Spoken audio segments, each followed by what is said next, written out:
গরুর জন্য নতুন একটি শেড তৈরির কাজ শুরু করলাম আলহামদুলিল্লাহ। প্রথম ধাপে খুঁটিগুলো পোতার কাজ সম্পূর্ণ হয়ে গেছে। এরপরে চাল তৈরি করব। আসসালামু আলাইকুম, বিসমিল্লাহির রহমানির রহিম।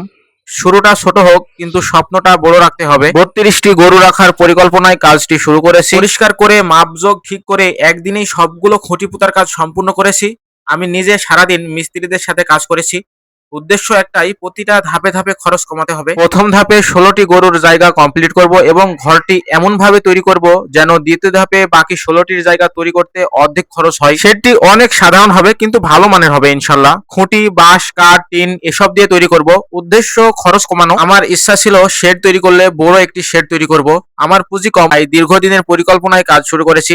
যেখানে 16টি গরুর একটি শেড তৈরি করতে 10 লক্ষ টাকা খরচ হয়ে যায়, সেখানে আমি 3 লক্ষ টাকায় শেডটি কমপ্লিট করে ফেলবো ইনশাল্লাহ। জায়গাটিতে ঘাস ছিল, ঘাসগুলো একটু পরিষ্কার করে নিলাম এবং চাল তৈরি করার জন্য এখানে বাঁশ রেখেছিলাম, বাঁশগুলো অন্য জায়গায় রাখলাম, কারণ সীমানা নির্ধারণ করতে হবে। মাপযোগের মাধ্যমে দৈর্ঘ্য এবং প্রস্থের সীমানাটা নির্ধারণ করে নিলাম। প্রথম ধাপে খুঁটি এবং চালের কাজ তৈরি করার যে মিস্ত্রি, সে মিস্ত্রি নিয়েছি। আমি 2 বছর ধরে পরিকল্পনা করছি ঘরটি তৈরি করার। পুঁজি ছিল না, আলহামদুলিল্লাহ সাহস নিয়ে শুরু করেছি। দেখা যাক কত কম খরচে ঘরটি তৈরি করতে পারি। খরচ কম হলেও সেটি ভালো মানের হবে এবং নিরাপত্তার কথা বিবেচনা করেই সেটি তৈরি করছি। চোর, ডাকাত, অসাধু লোকের আক্রমণ থেকেও গরুকে রক্ষা করতে হবে। সব দিক বিবেচনা করতে হবে। আপনি যে কোনো ভিডিও দেখে সরাসরি তৈরি করে ফেলবেন এমন না, নিজের মেধা দিয়ে কিছু চিন্তা ভাবনা করবেন। কোনো ভুল ত্রুটি থাকলে সেগুলো বাদ দিবেন। মিস্ত্রিদের সাথে খুব ভালোভাবে মাপযোগ করে নিলাম, বারবার করে মাপ নিলাম যেন ভুল না হয়।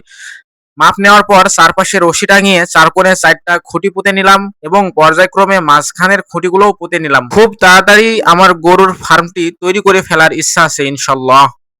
বহুদিনের স্বপ্ন আজ পূরণ হতে যাচ্ছে। দীর্ঘদিনের পরিকল্পনার পর আজ গরুর শেড তৈরি করতে শুরু করে দিলাম। খুঁটি পোতার কার্যক্রম চলছে।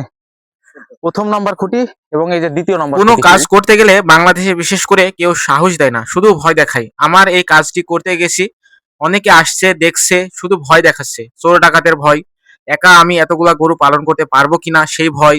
আমার তো কোনো কাজের লোক নেই, রাখাল নেই। জানি না মানুষ কেন ভয় দেখায় কোনো কাজ করতে গেলে। সাহস না জুগিয়ে শুধু মনোবল ভেঙে দেওয়ার চেষ্টা করে। খুঁটি, বাঁশ, কাঠ, টিন, ইট, গ্রিল প্রতিটা ক্ষেত্রেই খরচ কমিয়ে কিভাবে ঘরটি তৈরি করা যায়, দীর্ঘদিন ধরে সেই পরিকল্পনা করেছি এবং কাজ শুরু করেছি। ঘরটির গুণগত মান এবং গরুর নিরাপত্তা ব্যবস্থা বজায় থাকবে 100% ইনশাল্লাহ। আবার ভাইবেন না যে গরুর জন্য জায়গা কম রেখে, দাঁড়ানোর জায়গা, খাবারের জায়গা, আবার যাতায়াতের জায়গা, সব জায়গা কম রেখে ঘরটি তৈরি করব, খরচ কমাবো, তেমন না।